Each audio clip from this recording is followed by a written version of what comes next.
View उम्मीद करता हूँ आप सब बहुत अच्छे होंगे। आपकी पढ़ाई बहुत अच्छे तरीके से चल रही होगी। हमारा जो अगला टॉपिक है ना वो है कि energy store in a capacitor. Capacitor में एनर्जी कैसे स्टोर होती है। तो हम सब जानते हैं कि जब कैपेसिटर चार्ज होता है तो उसमें वर्क डन होता है। Work has to be done, यहाँ पे लिखा work has to be done in charging a capacitor. कोई भी कैपेसिटर क्या होगा, चार्ज, तो क्या होगा, वर्क डन। और जो वर्क डन होता है ना, this amount of work done, जो वर्क डन हो रहा है is store in the capacitor. तो कैपेसिटर में स्टोर हो जाता है, मतलब जो चार्ज जा रहा है क्यों, वो स्टोर हो रहा है। क्या हो रहा है, स्टोर, ठीक है, in the form of electrostatic potential energy. जो एनर्जी स्टोर होती है उन्हें इलेक्ट्रोस्टैटिक पोटेंशियल एनर्जी बोलते हैं। और इलेक्ट्रोस्टैटिक पोटेंशियल एनर्जी का फार्मूला होगा U = 1/2 Q²C। ये फार्मूला बदल भी सकता है अगर आप Q की जगह पे C भी रख दें, क्योंकि C इक्वल होता है, आप सबको पता है, अभी कैपेसिटेंस पढ़े हो Q/V। तो फार्मूले के अलग अलग वर्जन मिलेंगे जो मैं आपको लास्ट में बताऊँगा। सवाल ये कि आता कैसे है, तो डेरिवेशन लगाएंगे हम लोग। तो हमारे पास आपको ये दो प्लेट दिख रही होंगी, एक पे पॉजिटिव चार्ज है और एक पे निगेटिव चार्ज है। यहाँ पे positive negative electric field E है। तो हम पोटेंशियल डिफरेंस निकालेंगे। मान लीजिए ये प्लेट A है और ये प्लेट क्या है, B। ये प्लेट A है और ये प्लेट क्या है, B, ठीक है। तो क्या निकालेंगे हम, पोटेंशियल डिफरेंस। तो हो जाएगा the potential difference,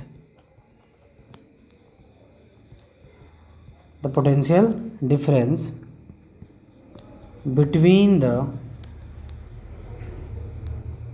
plate A and B। तो अभी सिंपल समझिएगा, हम सब जानते हैं पोटेंशियल का फार्मूला होता है V = W/Q, होता कि नहीं होता। तो यहाँ पे पोटेंशियल डिफरेंस अगर है तो हो जाएगा, दो प्लेट हैं, एक प्लेट है BA - BB। अब W लिखना चाहिए, जो चार्ज स्टोर हो रहा है चार्जिंग के दौरान वही तो वर्क डन है। तो W जगह पे क्या लिख देंगे, Q। और कितना स्टोर हो सकता है, कितनी कैपेसिटी है इसकी, कंडेंसर कैपेसिटी कितनी मान लेते हैं, C, Q/C। क्या होता है ना, बच्चा सीधे सीधे फार्मूला उसको तो याद रहता है, पर उस फार्मूले को अपने डेरिवेशन के फ्रेम में कैसे यूज़ करना वो थोड़ा कंफ्यूज हो जाता है। मैं नॉर्मल बच्चों की बात कर रहा हूँ, ठीक है, क्योंकि उनको समझ में थोड़ा दिक्कत होती है। तो दिक्कत नहीं, इसलिए मैं आपको बता रहा हूँ कि VA पोटेंशियल डिफरेंस और पोटेंशियल का फार्मूला सेम होता है, W/Q। आप W की जगह पे क्या रख रहे हैं, Q, और Q की जगह पे रख रहे हैं चार्ज। कोई आपसे पूछेगा क्यों, तो आप बताएंगे कि जितना वर्क डन हो रहा, तो जो चार्जिंग हो रही, चार्ज जो स्टोर हो रहा है वही है, तो W जगह पे क्यों रख दिए, और कितना चार्ज स्टोर हो सकता है उसकी जगह पे C रख दिए। अब मान लीजिए आप वर्क डन इंक्रीज कर रहे हैं, चार्ज DQ है भी, आपका चार्ज क्या है, DQ। तो लिखो वर्क डन, वर्क डन। तभी मैं आपको बताया V इक्वल क्या होता है, W/Q। तो W इक्वल क्या हो जाएगा, VQ। W इक्वल क्या हो जाएगा, VQ। तो यहाँ पे हो जाएगा, तो small work done DW equal हो जाएगा charge into potential difference, charge into potential difference. और चार्ज कितना है, DQ, और पोटेंशियल डिफरेंस कितना है, VA - VB। वर्क डन कितना है, DW।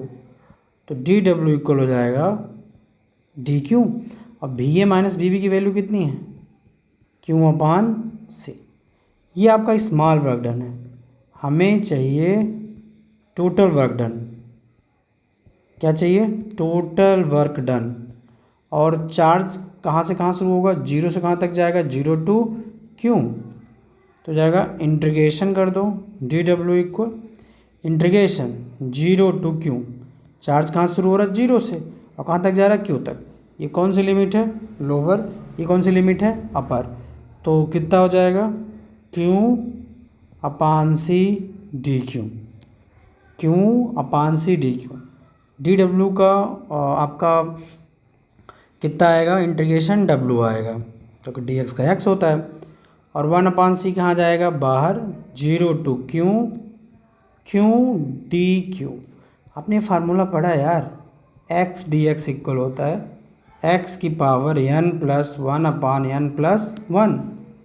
तो जब आप क्या करेंगे, इंटीग्रेट करेंगे, तो जैसे इंटीग्रेशन निकलता है कौन सा ब्रैकेट, बिग ब्रैकेट, और यहाँ पावर 1 है, तो x की पावर n+1 मतलब q की पावर 1 + 1/n+1 होता है फार्मूला। तो 1 + 1, क्योंकि पावर 1 है, 0 to Q तो हो जाएगा 1/c क्यू की पावर 2/2। 2 भी कहाँ निकाल लेंगे, बाहर, यहाँ कौन सा लिमिट 0, यहाँ अपर, ठीक है। तो हो जाएगा 1/2c Q square 0 to q। जैसे इंटीग्रेशन निकल आता है, आप सबको पता है, आप अपर लिमिट में लोअर लिमिट माइनस करते हैं। अपर लिमिट क्या है, क्यू स्क्वायर माइनस 0 का स्क्वायर, ठीक है। तो हो जाएगा 1/2c, और 0 से कुछ भी घटाएंगे तो 0 आएगा, क्योंकि यहाँ पे स्क्वायर था ना, तो जिस टर्म में अंदर लिखा है चीज़ें उसी टर्म में घटेंगी। तो ये इक्वल डब्ल्यू इक्वल कितना आ गया, 1/2c क्यू स्क्वायर, ठीक है।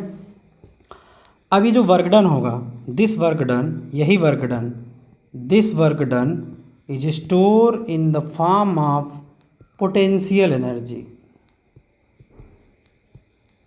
किसके रूप में स्टोर हो जाएगा, this work done is store in the form of potential energy. और पोटेंशियल एनर्जी का जो हमारा मतलब किससे दिखाएंगे, यू से, तो यू इक्वल हो जाएगा 1/2c क्यू स्क्वायर। ये हो गया। अब मैंने आपको बताया कि कुछ नहीं, पहले थोड़ा एक बार इसको देख लेते हैं, फिर आपको बता देते हैं आगे। आप सबसे पहले पोटेंशियल डिफरेंस निकालेंगे, या पोटेंशियल डिफरेंस निकाले हैं, फिर ड्यूरिंग चार्जिंग कितना वर्क डन होगा, स्मॉल वर्क डन निकालेंगे, फिर आप टोटल वर्क डन निकालेंगे, चार्ज की लिमिट सेट करेंगे 0 से क्यू, 0 से क्यू इंटीग्रेट करेंगे। ये इंटीग्रेट का फार्मूला है। जैसे चीज़ें इंटीग्रेट हो जाएंगी तो आप अपर लिमिट में लोअर लिमिट को माइनस कर देंगे, और वही वर्क डन किसके रूप में स्टोर हो जाएगा, एनर्जी के रूप में स्टोर हो जाएगा। अदर फॉर्म आप कैसे, आप सबको पता है C इक्वल होता है Q/V, ठीक है। तो Q इक्वल क्या हो जाएगा, CV। तो आप Q की जगह पे क्या रख सकते हैं, 1/2c, यहाँ पे स्क्वायर है ना, तो CV का स्क्वायर, तो U इक्वल हो जाएगा 1/2c, C square V square, तो एक से एक सी कैंसिल हो गया, तो U इक्वल कितना बच गया, 1/2CV स्क्वायर। एक ये भी फार्मूला है, याद रखिएगा, 1/2CV स्क्वायर। अब आप सबको पता है C इक्वल क्या होता है, Q/V, तो इसको रख दीजिए, तो हो जाएगा U इक्वल टू 1/2, C की जगह पे क्या रख रहे हैं, Q/V इंटू V स्क्वायर, तो एक भी से एक भी कैंसिल हो गया, तो U इक्वल कितना बच गया, 1/2QV, 1/2QV। इसी में एक अगली हेडिंग पूछ देता है, energy density in parallel plate capacitor, तो इसको भी लिख लीजिए, इसे मैं समझा देता हूँ। Energy density in A parallel plate capacitor. तो अभी हम डिराइव करके आ रहे हैं, एनर्जी का फार्मूला होता है U इक्वल 1/2CV स्क्वायर, होता कि नहीं होता। तो एनर्जी डेंसिटी मान लो, एनर्जी डेंसिटी U इक्वल कितनी energy per unit volume, energy देखो, डेंसिटी का फार्मूला क्या होता है, डेंसिटी इक्वल होता है मास अपान वॉल्यूम, और डेंसिटी बेसिकली ये दिखाती कौन चीज़ें कहाँ कितनी प्रेजेंट है, एनर्जी अपान वॉल्यूम। तो एनर्जी का फार्मूला कितना है बताओ अभी, 1/2CV स्क्वायर। वॉल्यूम देखो, पहले प्लेट कैपेसिटर का एरिया कितना है, सर A है, और दोनों प्लेट के बीच की दूरी कितनी है D, तो वॉल्यूम कितना हो जाएगा AD, क्या हो जाएगा AD, ठीक है। अब देखो C इक्वल, पहले प्लेट कैपेसिटर का फार्मूला होता है ε0A/D, नहीं होता, C इक्वल क्या होता है, ε0A/D, और V इक्वल होता है ED। आप ये फार्मूला यूज किए हैं, E इक्वल होता है V/D, तो V इक्वल क्या हो जाएगा ED। अगर आप इन दोनों फार्मूले को रख देते हैं, ठीक है, जैसे C की जगह पे क्या रख देंगे, ε0A/D, ठीक है, हो जाएगा, ये किसकी वैल्यू है, C की, और V की जगह पे क्या रख देंगे, ED का होल स्क्वायर अपान D, ठीक है, नीचे क्या आ रहा AD आ रहा, तो तो ए से क्या हो गया, कैंसिल। तो इसको थोड़ा सिस्टमेटिक तरीके से लिख दो। और सिस्टमेटिक तरीका क्या होगा कि यहाँ पे 1/2 चल रहा है, देखो यहाँ 1/2 है, आपने सी की वैल्यू रखी है। 1/2 epsilon not D E square D square upon D बचा था ना, तो डी से डी क्या हो गया, कैंसिल। और एक डी और ये जो बचा ये भी हो गया कैंसिल। तो यू इक्वल कितना बचा, 1/2 एप्सिलॉन नॉट ई स्क्वायर। ठीक है, क्या बचा, 1/2 एप्सिलॉन नॉट ई स्क्वायर। यही है एनर्जी डेंसिटी। और ये यहाँ क्या है, electric field between the plate of capacitor. अगर डाइलेक्ट्रिक कांस्टेंट के रख दिया जाए तो यही फार्मूला हो जाएगा 1/2 एप्सिलॉन नॉट के ई स्क्वायर। ठीक है, कैसे निकाले हो एक बार और देख लो। हम सब जानते हैं एनर्जी का फार्मूला, अभी निकाल के आए, U equal 1/2 CV square. Energy density जिसको हम U से दिखाते हैं उसका फार्मूला जाएगा energy upon volume, per unit volume कितनी एनर्जी काम कर रही है वही एनर्जी डेंसिटी है। तो एनर्जी की जगह पे हमने फार्मूला रख दिया, और क्या रख दिया, 1/2 CV स्क्वायर अपॉन AD रख दिया।